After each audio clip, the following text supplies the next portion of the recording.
స్థితిలో ఉన్నప్పుడు దేవుని ప్రియులారా మన అడుగులు వెనక్కి వేయకూడదు, మనం వెనక్కి చూడకూడదు.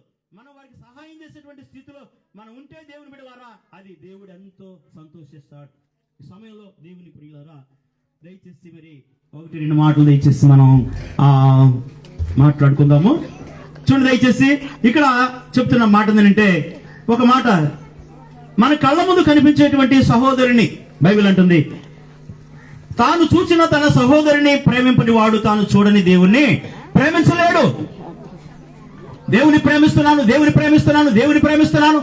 తీసుపై చర్చిలో కానుకలు, దశమ భాగాలు, మొదటి జీతాలు దేవుని ప్రియులారా సంఘములో నువ్వు ఇస్తున్నావేమో సేవకునికి. నీ కళ్ళ ముందు ఇలాంటి బేదలు కనిపిస్తున్నా ఉన్నారు కదా, నీ కళ్ళ ముందు నీ తాత, నీ నాయనమ్మ, మీ అమ్మమ్మలు, మీ తల్లిదండ్రులు కనపడుతున్నారు కదా. బైబిల్ అంటున్న మాట, తాను చూచిన తన సహోదరుని ప్రేమింపని వాడు తాను చూడని దేవుణ్ణి ప్రేమించలేడు. దేవునికి ఇవ్వాలా, కానుకలు ఇవ్వాలా, దశమ భాగాలు ఇవ్వాలా కాదంటలేదు. కానీ దేవుని బిడ్డలారా ఇలాంటి వారిని కూడా మనం చూడాలి. చూడండి దేవుని బిడ్డలారా, కీడు చేయటం మానే ఏంటంట, మేలు చేయాలంట. అప్పుడు నీవు నిత్యము నిలుస్తావంట. ఇంకా కీడు చేసే స్థితిలో కాదు, కానీ మేలు చేసే స్థితిలోనికి మనం రావాలి. దేవుని ప్రియులు గమనించండి. కాబట్టి మనం చూసినట్లయితే మనం మేలు చేయటం ఎందుకు విసుకోవద్దు, విసుకోకూడదంట మేలు చేయటంలో ప్రియులారా. అలాగనే మేలు చేయటం నీ చేతనప్పుడు దాన్ని పొందదగిన వారికి మనం వెనుక తీయకూడదు. చూడండి దేవుని బిడ్డలారు గమనించండి, పేదలను కనికరించేవాడు యెహోవాకు అప్పించేవాడంట కదా. కాబట్టి దరిద్రుని బాధించేవాడు వాని సృష్టికర్తను నిందించేవాడు. ఏంటంటే దయాదృష్టి గలవాడు తన ఆహారంలో కొంత దరిద్రునికి ఇచ్చును, అటివాళ్ళు దీవెన పొందునంట. ఎవరికంట? మన కడుపు మనమే నింపుకోవడం కాదు, ఎప్పుడైనా కొంచెం తినేటప్పుడు కొంచెం ఖాళీ ఉంచుకోండి అమ్మా. అందుకనే దయచేసి మనం ఇతరులకు సహాయం చేసే స్థితిలో, ఎందుకంటే సహాయకుడు మహా గొప్ప దేవుడు, ఆయన సృష్టి అంతటినీ మన ప్రేమించి మన కొరకు ఇచ్చిన దేవుడు. అంత మాత్రమే కాదు దేవుని బిడ్డలారా, మన కొరకు గొప్ప సహాయం చేస్తున్నటువంటి దేవదేవుడు. ఆ దేవుణ్ణి చూసి మనం నేర్చుకునేటువంటి వాళ్ళంగా ఉండాలని ప్రేమతో ప్రియులారా మీకు మనం చేస్తా ఉన్నాను. కాబట్టి ఈ సమయంలో దేవుని బిడ్డలారా మరి నేను ఒక పాట రాయటం జరిగింది. దేవుని బిడ్డలారా ఆ పాట దయచేసి మీకు వినిపించాలని ప్రేమతో మనం చేస్తా ఉన్నాను. మరి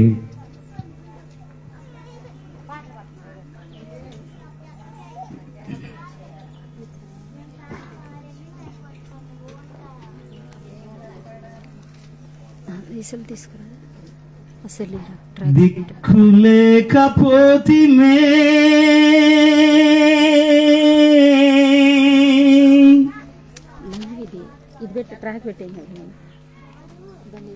పిల్లలను కని పెద్ద చేసిన తర్వాత తమ పిల్లలు పట్టించుకోకుండా అనాథాశ్రయాలలో పడేసేటువంటి పరిస్థితులలో ఆ వృద్ధ దంపతులు వాళ్ళు చేస్తున్నటువంటి మనవి ఇది. నిలబడితే ఒకసారి బాగుంటుందేమో. ఏంటి దిక్కులేకపోతిమే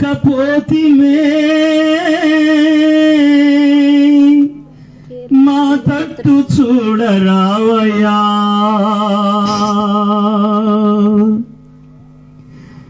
బలహీనులమైతిమే మా బాధ వినగరావయ్యా, యేసయ్యా నా యేసయ్యా.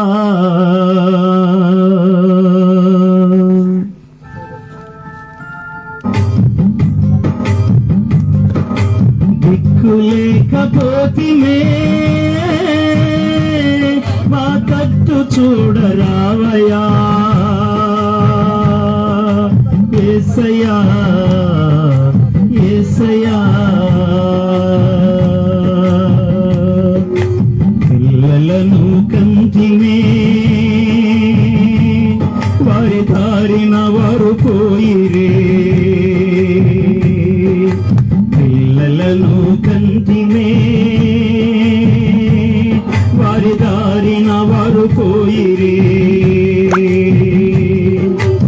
ఆహారము లేక మేము అలమటించుచుంటిమి, ఆహారము లేక మేము అలమటించుచుంటిమి అయ్యా, యేసయ్యా అయ్యా యేసయ్యా. చిన్ననాటి నా బిడ్డను ఎత్తుకుంటినే, నడుస్తుంటే పడతాడని పట్టుకుంటినే. చిన్ననాటి నా బిడ్డను ఎత్తుకుంటినే, నడుస్తుంటే పడతాడని పట్టుకుంటినే. వృద్ధుడనైనప్పుడు నన్ను చేయి పట్టి నడిపిస్తాడని ఆశపడితినే. వృద్ధుడనైనప్పుడు నన్ను చేయి పట్టి నడిపిస్తాడని ఆశపడితినే. అయ్యా యేసయ్యా అయ్యా యేసయ్యా. చిన్ననాటి జ్ఞాపకాలు గుర్తొచ్చి చూడగా, పిలువగానే పరుగెత్తుచు వచ్చినాడే. చిన్ననాటి జ్ఞాపకాలు గుర్తొచ్చి చూడగా, పిలువగానే పరుగెత్తుచు వచ్చినాడే. ఈనాడు నా చెంతకు రాడే, నా చింతను తీర్చగరాడే. ఈనాడు నా చెంతకు రాడే, నా బాధను తీర్చగరాడే. అయ్యా యేసయ్యా అయ్యా యేసయ్యా. నా తల్లివి నీవే, నా తండ్రివి నీవే, నా తల్లివి నీవే, నా తండ్రివి నీవే. దిక్కులేకపోతే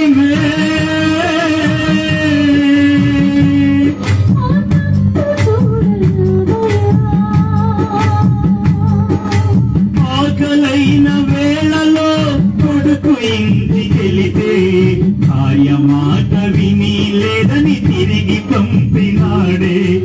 ఆకలైన వేళలో కొడుకు ఇంటికెళితే, భార్య మాట విని లేదని తిరిగి పంపినాడే.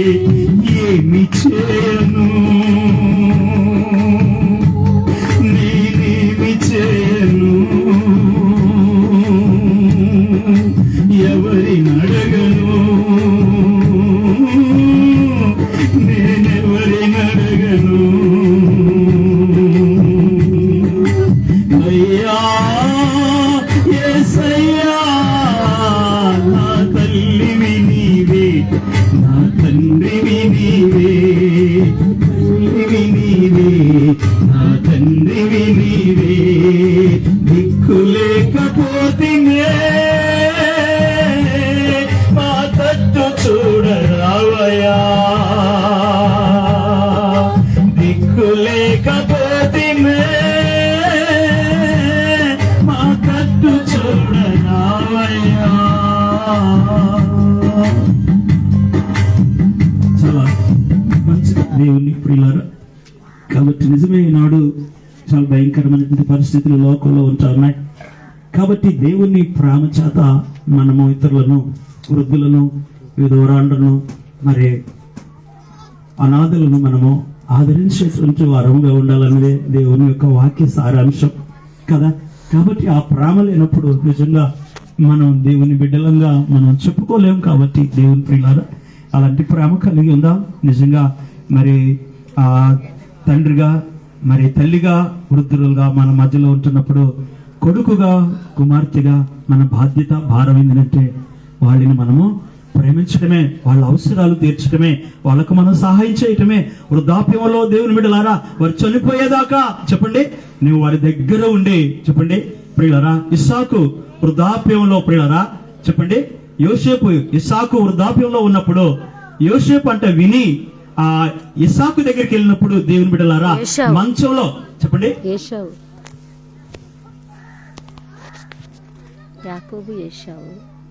యాకోబు ప్రియులరా, యాకోబు యొక్క కుమారుడే కదా. ఎవరు? యోసేపు. యాకోబు వృద్ధాప్యంలో ఉన్నప్పుడు దేవుని బిడ్డలారా, మంచంలో పడి లేవలేని పరిస్థితుల్లో ఉన్నప్పుడు, చాలా బాధతో ఉన్నప్పుడు, యోసేపుకు తెలిసి దేవుని బిడ్డలారా తన తండ్రి దగ్గరికి వచ్చినప్పుడు, మీకు తెలుసా కాదులే ఎంత ఆహారం పెట్టినా ఎన్ని మందులు ఇచ్చినా గానీ లేవలేని వాడు లేచి కూర్చోండంట. ప్రియులారా, కొడుకు దగ్గరకు వచ్చేసరికల్లా దిగ్గును లేచి తండ్రి దిగ్గున లేచి కూర్చున్నాడంట. ఆ ప్రేమ నిజంగా తండ్రికి బిడ్డల మీద ఎంతో ప్రేమ ఉంటుంది.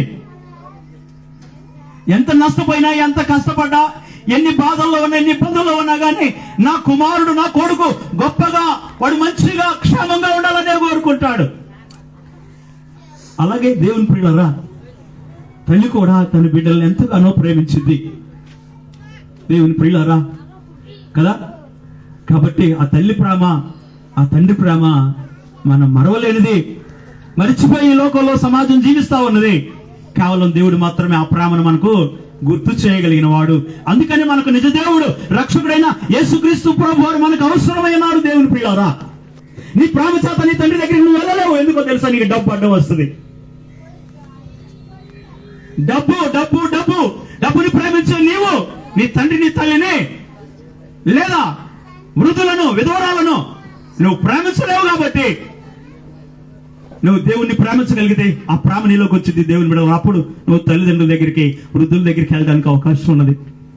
కాబట్టి దేవుని బిడ్డలాగా స్త్రీలు, నిజంగా మీకు చిన్న విషయం చెప్తాను. ఇక్కడ చాలా మంది, ఎక్కువ మంది స్త్రీలే ఉన్నారు. ఈ ఊరిలో పుట్టిన వాళ్ళు ఎంతమంది ఉన్నారు? కొద్దిమంది ఉంటారు. కానీ అందరు బయట నుంచి ఈ ఊరికి వచ్చిన వాళ్ళు ఉంటారు కదా. కొంచెం జాగ్రత్త గమనించిన తల్లిదండ్రులు కుమార్తెను, బిడ్డను కనేటప్పుడే చాలా కష్టంగా కంటారు. కని పెంచి పెద్ద చేసి భర్త దేవురు, ఆ ఇల్లు ఎట్లుంటుందో, అక్కడ మనుషులు ఎలా ఉంటారో, అక్కడ వాతావరణం ఎలా ఉంటుందో నీకు తెలియదు. అయినా కానీ తల్లిదండ్రులు ఒక పురుషుణ్ణి, ఒక మగపిల్లాన్ని చూసి అతనికి పెళ్లి చేసి అక్కడ పంపిస్తే, ఆ స్త్రీ, ఆ యవ్వన బిడ్డ తన బంధువులను విడిచి, తన తల్లిదండ్రులను విడిచి, తన ఆడుకున్న స్థలాలను విడిచిపెట్టి కదా, విడిచిపెట్టేసి భర్త దగ్గరికి వెళ్ళింది. వెళ్ళిన తర్వాత అక్కడ భర్తతో కలిసి జీవించాల. అత్తమామలు ఉంటారు, మరుదులు ఉంటారు, వదినలు ఉంటారు, ఎంతమందో ఆ ఇంట్లో ఉంటారు కదా. అన్నం ఉండేటప్పుడు, కూర చేసేటప్పుడు ఈ ఉప్పు ఉప్పు సరిగ్గా వేయలేదు, కూర బాగలేదు, అన్నం మంచిగా ఉడకలేదు, మెత్తగా ఉన్నది, లేదా ఇంకా గట్టిగా ఉన్నది, బట్టలు ఏంటి అట్టుతున్నావు, ఇటు దిగుతున్నావు, అసలు మంచిగా లేవు. ఇవన్నీ కూడా అక్కడ అవన్నీ కూడా ఎదుర్కొంటా ఉంటుంది. తర్వాత కొంతకాలం తర్వాత, ఒక 6 నెలల, సంవత్సరం గడిచిన తర్వాత గర్భంలో, చెప్పండి,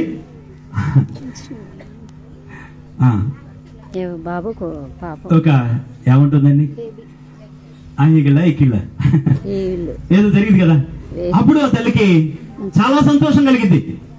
అప్పటి నుంచి ఆమెలో ఒక నూతనమైన ప్రేమ, అన్ని సమస్యల్ని మర్చిపోయేటువంటి ప్రేమ, కడుపులో పిండ పెరుగుతున్నా కొద్దీ దేవుని బిడ్డలారా, రక్తపు ముద్ద, ఏమంటే అది రక్తపు ముద్ద. ఆ రక్తం ఎక్కడిది? తల్లి యొక్క రక్తము దేవుని బిడ్డలారా ఒక ముద్దలాగా మారిపోయి ఆ గర్భంలో దేవుని బిడ్డలారా పిండముగా రూపుదిద్దుకొని, బిడ్డలారా ఆ తర్వాత గర్భంలో ఉన్నటువంటి ఆ యొక్క పిండము లోపల తంతా ఉంటుంది. కాళ్ళు పెట్టి అటు, కాళ్ళు పెట్టి ఇటు తంతా ఉంటే తల్లి అనుకుంటుంది, నా బిడ్డ ఆడుకుంటుంది అనుకుంటుంది కదా, ఆడుకుంటుంది అనుకుంటుంది. తర్వాత ఆమె గర్భం ధరించి ఆ బిడ్డను కని క్రమంలో ప్రసవ వేదన, చెప్పండి, పునర్జన్మ అంట. ఏంటిది? పునర్జన్మ అంట. ప్రసవ వేదన అంత భయంకరంగా ఉంటుంది. తల్లి బిడ్డను కనేటప్పుడు ఎంత వేదన, అంత వేదన కని దేవుని బిడ్డలారా ఆ బిడ్డని కంటది. కొంతమంది తల్లు కనేటప్పుడు తల్లు చచ్చిపోతారు, బిడ్డను కని తల్లి చచ్చిపోద్ది. అంటే దేవుని బిడ్డలారా స్త్రీ నిజంగా ధన్యురాలు. చాలా కష్టంతో కూడుకున్నటువంటిది. నిజంగా పురుషుడి కంటే స్త్రీ వేదన చాలా భయంకరమైంది కదా. అక్కడికి వెళ్ళిన తర్వాత అంత కని పెద్ద చేసి బిడ్డని దేవుని బిడ్డలో ఈగలు వాలకుండా, కన్నంగానే బిడ్డని ఈగలు వాలకుండా, దోమలు వాలకుండా జ్వరం వస్తే వెంటనే డాక్టర్ గారికి పరిగెత్తిద్ది, మందులు పోసిద్ది కదా, ఎంత ప్రేమతో చూసుకుంటా ఉంటుంది. అలాంటి బిడ్డని దేవుని బిడ్డలారా ఎంత ప్రేమతో కని పెద్ద చేసి పెంచితే ఈ యొక్క రొమ్ముల మీద పెట్టి భుజాల మీద పెట్టి నెట్టేసి కొట్టి తిట్టి ఈనాడు ఎంతో మంది కొడుకులు దేవుని బిడ్డలారా తల్లుల్ని చిత్రహింసలు పెట్టే వాళ్ళు ఉన్నారు. చెప్పండి, అలాగా ఈనాడు సమాజంలో తల్లులు దేవుని బిడ్డలారా మరి ఎంతో సంతోషంగా తన ఇంటి దగ్గర ఉండేటువంటి ఆ స్త్రీ ఈ స్థలంలోకి వచ్చి మరి పైగా భర్తలు తాగి గొడవలు అల్లర్లు. ఈనాడు నిజమే, ఇందాక పాడే కదా పాట, ఈనాడు నిజమే పురుషులు పట్టించుకోకపోయినా కానీ దేవుని బిడ్డలారా స్త్రీలే కుటుంబాన్ని ఇదేటువంటి క్రమంలో ఈనాడు సమాజం ఉన్నది. కాబట్టి స్త్రీ నిజంగా దేవుని బిడ్డలారా ధన్యురాలు. అయితే చూడండి, ఆ స్త్రీ కూడా కొంతమంది పిల్లల్ని కని పడేస్తా ఉన్నారు. బైబిల్ అంటున్న మాట ఏం తెలుసా? యెషయా గ్రంథంలో యేసు ప్రభువారు దేవుడు చెప్తున్న మాట, స్త్రీ తన కడుపున పుట్టిన బిడ్డను కరుణించకుండా తన చంటి పిల్లను మరచునేమో గాని తల్లి అయిన మరచునేమో నేను నిన్ను మరువను, చూడుము నా అరచేతులలో నిన్ను చెక్కియున్నాను. దేవుని బిడ్డలను గమనించాడు. దేవుడు లోకముని ఎంతో ప్రేమించాడు. మానవుడికి కావలసిన సమస్తమును దేవుడు ఇచ్చేశాడు. పిల్లలు గమనించండి. చూడండి, ఇందాక సావుకులు చెప్తూ అన్నారు కదా, దుస్తులు కూడా మరణము నొందుట చేత నేను ఎంత మాత్రము సంతోషించేవాడును కాదు. యేసు ప్రభువారు దుస్తులమైన మనవను ప్రేమించేవాడుగా ఉన్నాడు. కనుక దేవుని బిడ్డలారా దేవుని ప్రేమ యేసుక్రీస్తు ద్వారా ఈ లోకంలోనికి వచ్చింది. ప్రేమ అంటే ఏంటో యేసు ప్రభువారే పిల్లలా తెలియజేస్తా ఉన్నాడు. లోకంలో ఆయన జన్మించి పిల్లలా మనందరి కొరకై దేవుని రాజ్యాన్ని గురించి ప్రకటన చేసి పిల్లలా ఆయన శిలువ మరణాన్ని పిల్లల అతి భయంకరంగా దేవుని బిడ్డలారా ఆయన మరణము ఆయన శ్రమలో పిల్లలా ఎవరు వర్ణించలేనటువంటివి కదా.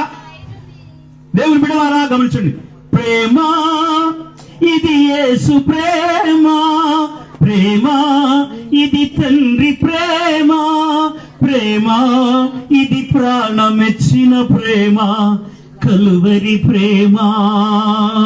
నిజంగా ప్రభు అయినటువంటి యేసుక్రీస్తు దేవుని బిడ్డలారా ఈ లోకంలోకి వచ్చి ఆయన మానవుడు అనుభవించినటువంటి ఆ శ్రమల కంటే బహుభయంకరంగా ఈ లోకంలో ఆయన శ్రమలు అనుభవించాడు. దేవుని బిడ్డలారా గమనించండి, యేసుక్రీస్తు ప్రభువారు దేవుని యొక్క రాజ్యాన్ని ప్రకటన చేస్తా ఉన్నప్పుడు ఆయనను దేవుని బిడ్డలారా శత్రువుగా ఎంచి ఆయనను దేవుని బిడ్డలారా చంపడానికి బిడ్డలారా ఆయన అరెస్ట్ చేసి 39 కొరడా దెబ్బలు దేవుని బిడ్డలారా బహుభయంకరంగా ఆయనను బిడ్డలారా కొరడా దెబ్బలతో ఆయనను శిక్షించాడు. ఆ కొరడాలు ఎలా ఉంటే తెలుసా? దానికి పిల్లరా ఇలాగా కొక్కాలు ఉండేసి ఆ కొక్కాలలో దేవుని బిడ్డలారా కొన్ని ఎలా ఉంటుందంట, గాలములుగా ఉంటాయి అంట, కొన్ని గాజు పింకులతో ఉంటాయి అంట, కొన్ని ఇనుప మేకులతో కొన్ని ఎముకలతో చేయబడినటువంటి పిల్లరా కొక్కెల్లాగా ఉంటాయి అంట. ఆ కొరడ పిల్లరా దెబ్బ కొట్టి అలా చీలుస్తా ఉంటే శరీరం అంతా ఏమైపోయింది, ముక్కలు ముక్కలుగా గాయాలు పాలయ్యాడంట యేసయ్య. దేవుని బిడ్డలారా ఆ రీతిగా దాదాపుగా 624 గాయాలు దేవుని బిడ్డలారా యేసుక్రీస్తు ప్రభువారి యొక్క దేహం మీద పిల్లరా ఉన్నాయి.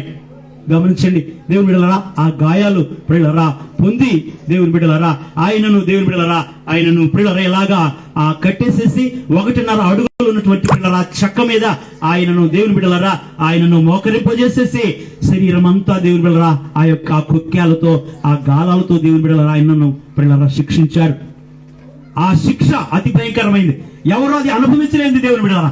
ఆ విధముగా భారమైనటువంటి సిలువను యేసుక్రీస్తు ప్రభువారి దేవుని బిడ్డ 165 పౌండ్లు అంట ఆ సిలువ యొక్క బరువు, అనగా 75 కేజీలు దేవుని బిడ్డలారా ఆ యొక్క సిలువ బరువు ఆయన భుజాల మీద వేసుకుని యెరూషలేము వీధులలో దేవుని బిడ్డలారా ఆయన మోసుకుంటూ బిడ్డలారా ఆ యొక్క కొండ వైపు వెళ్లి దేవుని బిడ్డలారా ఆయనను దేవుని బిడ్డలారా మరి మేకులు దేవుని బిడ్డలారా కాళ్ళల్లో 2 కాళ్ళు కలిపి ఒక మేకు, ఆ తర్వాత ఈ యొక్క కుడి చేతిలో ఎడమ చేతిలో మరొక 2 మేకులు, మొత్తం 3 మేకులు దేవుని బిడ్డలారా.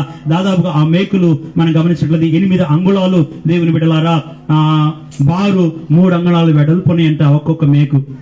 చెప్పండి, 3 అంగుళాలు అంటే చూడండి ఇంత వెడల్పు. ఆ తర్వాత బారు దేవుని బిడ్డల 8 అంగళాల బారు అంట. అలాంటి మేకులతో నా యేసు ప్రభు వారిని ఆ భారమైనటువంటి పిల్లల సిలువకు కొట్టి, దేవుని బిడ్డలారా ఆయన రక్తం మన శరీరంలో దాదాపుగా, దేవుని బిడ్డలారా గమనించండి, దాదాపుగా 5 లీటర్లు, దేవుని బిడ్డలారా మరి 5.5 లీటర్ల రక్తం ఉంటుంది మన శరీరంలో. పురుషుడికైతే 5.5. తర్వాత పిల్లరా ఆ రకంగా యేసు క్రీస్తు వారిని గాయపరిచిన తర్వాత పిల్లల సిలువ మీద దాదాపు 1 కిలోమీటర్ గురించి